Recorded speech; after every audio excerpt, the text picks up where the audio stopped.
Vous êtes sans doute à songer qu'est collé une boutique. Oh, on n'est pas bien compliqué.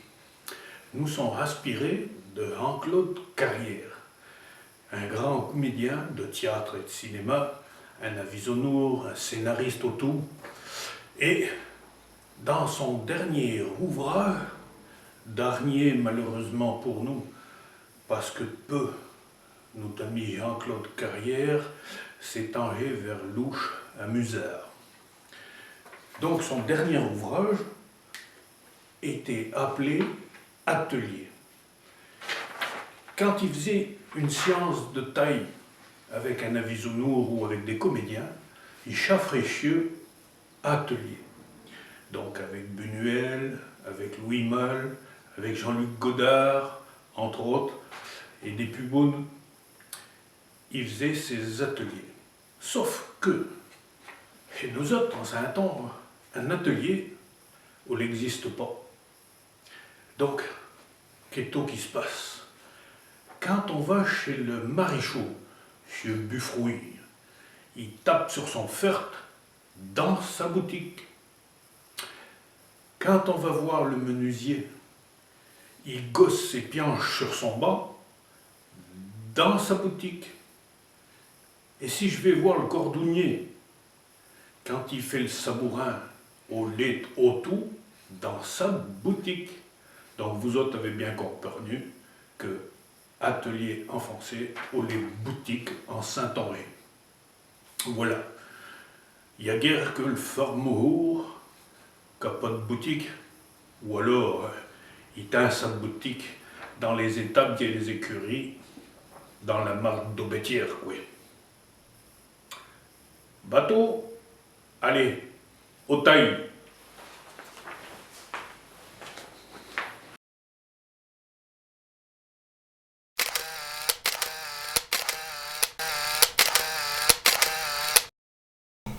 Donc notre première boutique sera consacrée à tout ce qui est les conventions d'écrivage et au tout à la prononciation. Bon, je vais le faire un petit en français avec la bouche en cul de poule. Comme je m'adresse à des débutants ou à des gens qui veulent juste perfectionner un petit peu leur saintongeais, eh bien, on va aller donc directement dans cette première boutique consacrée à l'écriture et aux conventions d'écriture et à la prononciation. À toutes.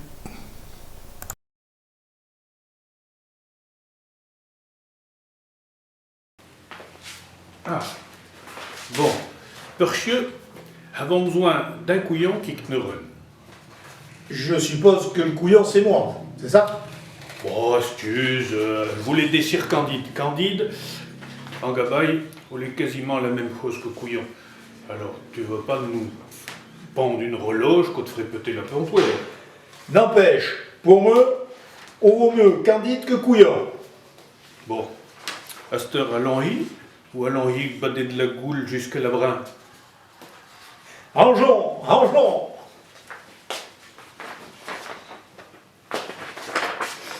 Bon.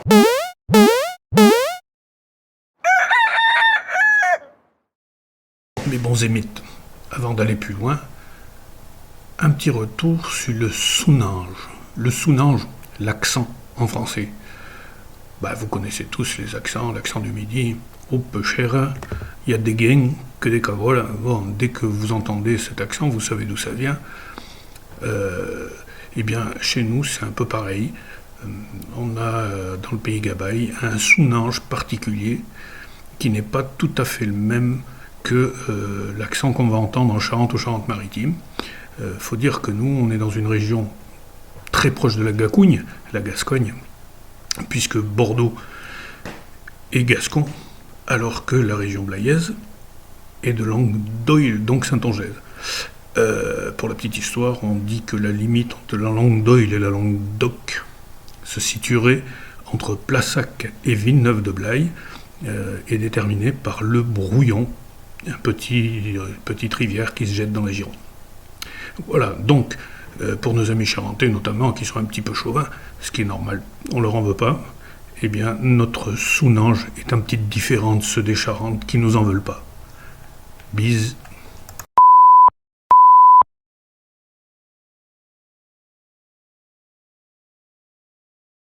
une des particularités fondamentales de notre Saintongeais, c'est la prononciation des J et des G suivis d'une voyelle E ou I. C'est particulièrement ce qui représente notre langue. C'est vraiment une caractéristique tout à fait particulière et c'est ce que notre ami Doucinet appelait le chibolette du Saintongeais. Vous vous souvenez du chibolette, peut-être pour tous ceux qui ont des souvenirs de catéchisme. Vous voyez, j'ai pris ça dans le parler savoureux de Saintonge qui avait été écrit par Doucinet dans les années 50. Et lui parle de ce chibolette. Il paraît que c'était donc dans la Bible, les Juges 12, 5, 6, je ne sais pas ce que ça veut dire, et qui disait, quand l'un des fuyards d'Éphraïm disait « Laissez-moi passer », les hommes de Galade lui demandaient « Es-tu Éphraïmite ?» Il répondait non. Il lui disait alors « Eh bien, dis Chibolette ». Et il disait « Cibolette », car il ne pouvait pas bien prononcer, sur quoi les hommes de Galade le saisissaient et l'égorgeaient. Alors, rassurez-vous, non, Saintonge, si vous n'arrivez pas à faire le J et le G suivi de E ou J comme au faux, on ne vous coupera pas la gorge, on vous servira juste un coup de pinot. Alors le J et le G, suivis de E ou I, vont se prononcer en saintongeais en bouffant carrément. On bouffe carrément cette consonne, ces deux consonnes. Il en va de même pour le CH de chien. Alors, ils s'appellent ça, les linguistes, une spirante palatale. Bon, spirante parce qu'elle est aspirée. Et en fait, nous, on ne l'aspire pas, mais on la buffe. Nos Saintongeais, voulant toujours manger d'un matin jusqu'au soir, et donc ils vont manger aussi le J et le Je en expulsant, jusqu'à la faire disparaître. Et donc J et G suivis de E et I vont se dire E et I. Et le chien va se dire hun. Bouffant chieux, buffant chieux. Alors, un petit exemple, et on va laisser le Candide, je veux dire, vous le lire. À toi, Candide. Il jour, il ne fait jeune, happé, terlou, quand il aime aller hucher sur son huchot. Voilà, que drôle. Au vin, mais faudrait y donner un coup de pinot.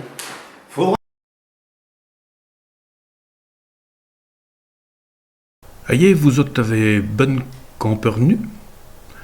Un hor, un hun, happé, terrour, quand un hun allait hucher sur son huchot. Bon, à vous autres.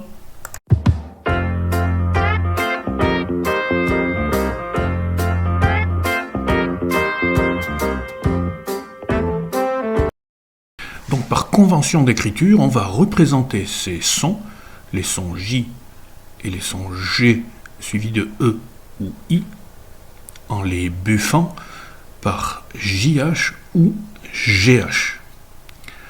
Pour le CH, il n'y a pas de convention, on laisse tel quel. Voilà, alors pour l'anecdote, le son JE peut carrément disparaître dans la prononciation.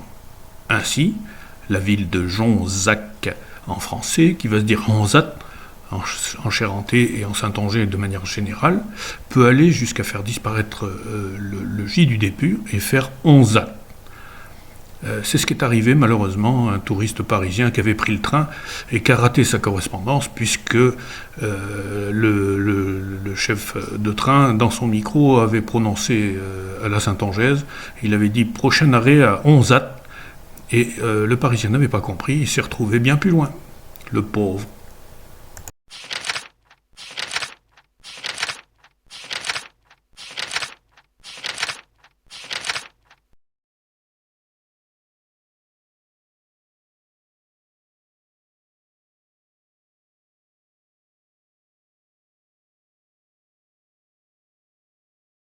À cette heure, Bounjan, Allons parler du son noté TH et qui représente, comme disent les linguistes, le son K mouillé.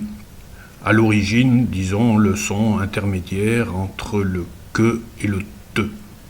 Actuellement, cette écriture TH va traduire le son chieux, qui est communément utilisé maintenant quasiment sur tout le territoire de la Saintonge et qui ressemble comme deux gouttes d'eau au son I des Allemands qu'on retrouve dans le mot Kirch, qui veut dire église, à ne pas confondre avec Kirsch, qui veut dire cerise. Bref, ce son chieux va se retrouver pour remplacer le que de tous les mots commençant en français par K ou Q.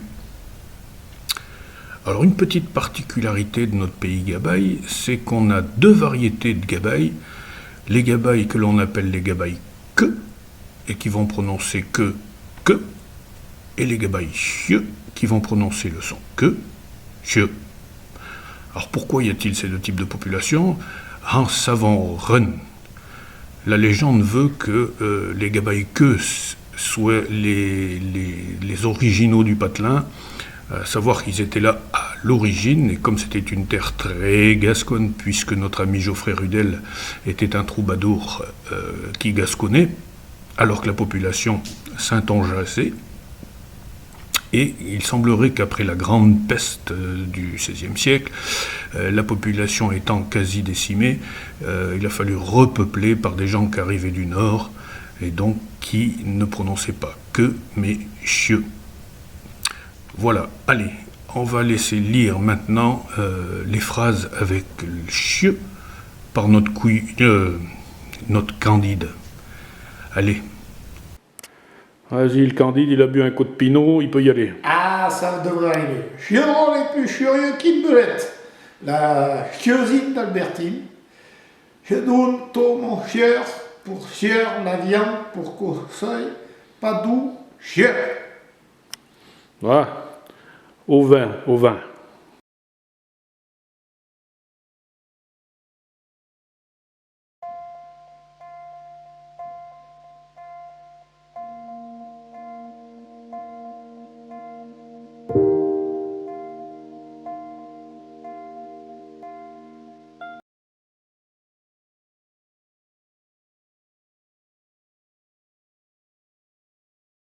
Alors, les syllabes. Bleu, cle, pleu, contenus dans un certain nombre de mots, vont se prononcer, comme toujours disent les linguistes, avec un son mouillé pour donner bieux, quieux, pieux, comme dans coupe, ensemble, table. Et en ce qui concerne la graphie, on a choisi de conserver la graphie de nos vieux auteurs, à savoir en remplaçant ce L ou remplacé par le I lui-même par simplement une apostrophe. Allez, maintenant, laissons le Candide lire un petit peu les phrases d'exemple. Aster, olé au couille Candide de Zoufer. À table, mon oncle. Allons nous accouiller. Dormirons ensemble. Hein? C'est mieux, hein? Olé poésie, hein, le Saint-Henri. C'est un peu mieux. Olé mieux. À table, mon oncle. À table, Allons nous accouiller. Allons nous accouiller. Et dormirons ensemble. Et dormirons ensemble. Là, olé mieux.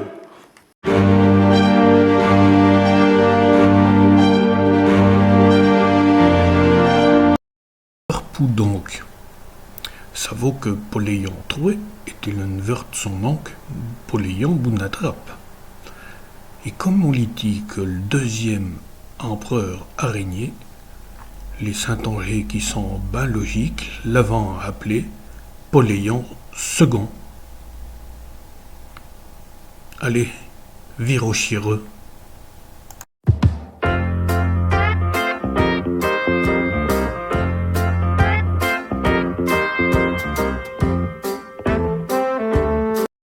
Alors une bonne particularité encore de notre langue, notre parloir saintongeaise, c'est le début des phrases qui commencent par une consonne suivie d'un R. Exemple en français, graine, prune, etc. Eh bien en saintonge, on va intercaler une voyelle entre la consonne et le R, et on va comme ça renverser un petit peu la prononciation. Prenons l'exemple de prune en français qui va devenir pern en saintongé. Graine en français qui va devenir gern en saintongé. Voilà, et puis pour noter tout ça, la graphie qui actuellement s'impose un petit peu partout, c'est d'écrire la consonne suivie d'une apostrophe et du R.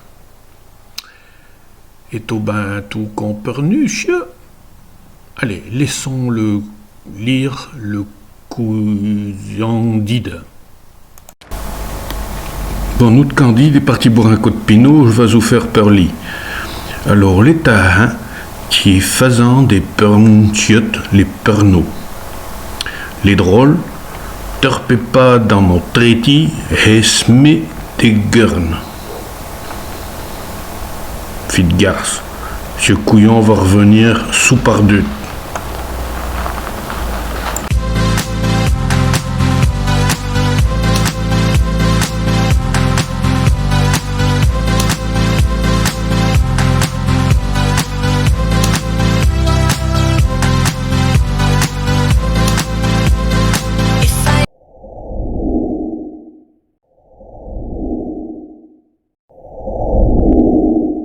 La langue saintongeaise a toujours été une langue orale et très peu écrite. Donc ainsi, le paysan saintongais s'occupait de la sonorité plus que de l'écriture. Donc tous les mots qui commencent par un H en prononciation, que ça soit qu'il y ait un H ou pas, ça ne change pas le problème. Contrairement au français, où beaucoup de mots commençant par H ne vont pas être liés et il y aura un hiatus entre l'article et le mot. Par exemple, sur le verbe haïr, on va dire il n'arrête pas de haïr. Le mot honte, tu devrais mourir de honte. Vous voyez, à chaque fois, il y a ce hiatus. Eh bien, en saintongé, ce hiatus n'existe pas, et la liaison se fait directement entre l'article et le mot qui suit. Donc, mourir de honte va devenir en saintongé basir d'honte. Si en français, il est très vilain de dire des haricots, le saintongé, à la limite, ne se posera pas la question et dirait des haricots, bien qu'en saintongé, on dise des mogettes. Bien. Et donc maintenant, on va laisser le Candide, s'il a digéré son pinot, nous lire 2 phrases d'exemple. Voilà, on est presque à bouter. À toi, mon drôle. Alors, tu devrais baser donc, grande taille-sable. Et tu sautes du chêne même. Bonne.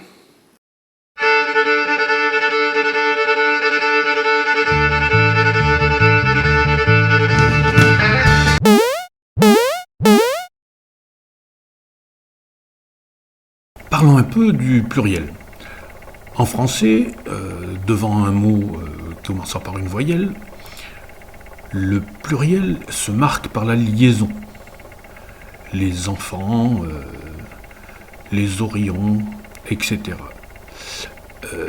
En saintongé, qui est une langue, on va dire plutôt orale, où il y avait peu d'écrits, le pluriel n'est pas forcément représenté dans l'écriture, et la liaison avec le pluriel ne se fait qu'après l'article, l'adjectif ou le pronom, quand il précède donc un mot commençant par une voyelle. Prenons un exemple. Allons, vous autres, mes bons émites, essayez des zooms. Qui concerne la façon d'écrire, la tendance actuelle serait plutôt comme sur la diapo suivante. Autre particularité du pluriel, c'est qu'il va être indiqué par un Z quand l'emploi du pluriel en patois diffère de celui du français. À nouveau, quelques exemples. Les en v'lon pas, à les quatre arsénites. Va-t-aux enfants? Les femmes veulent rien commander à l'auto. Dernier point sur le pluriel. Quand le S est indiqué sur un nom, pour marquer le pluriel du nom, eh bien, le S est toujours muet. Donc, il n'y aura pas de liaison. Et il en est de même pour le S et Z quand c'est une conjugaison d'un verbe. Le mieux, c'est de prendre aussi quelques exemples. Diapo suivante. Angez-vous torcher des cagouilles avec vous lantane, en se houiller, héron à la fouère.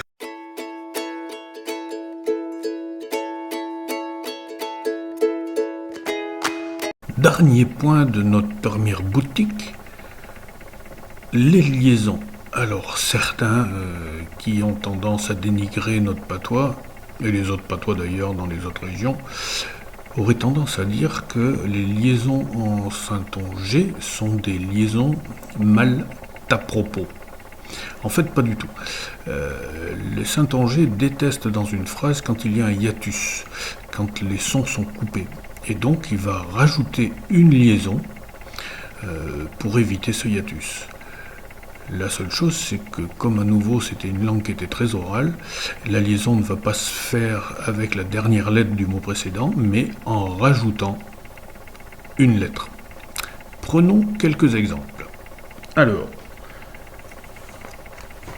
la première rue Tadrette. C'est un T qui a été rajouté, donc la première rue à droite. Autre exemple, j'ai toute ma bugée à l'éparer.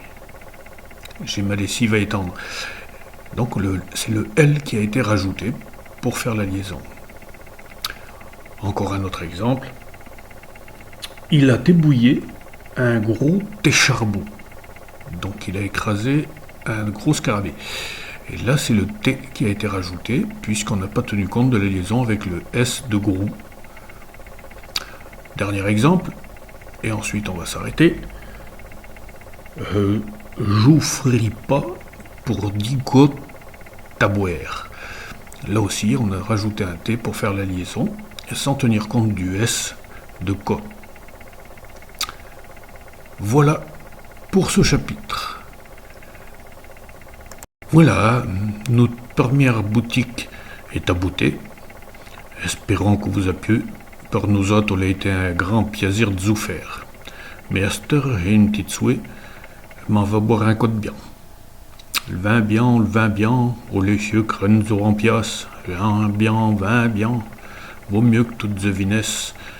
Un coup de vin bien, au vous de 20 ans.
Oui, ben moi je l'ai vu la vidéo, ben c'est vachement bien.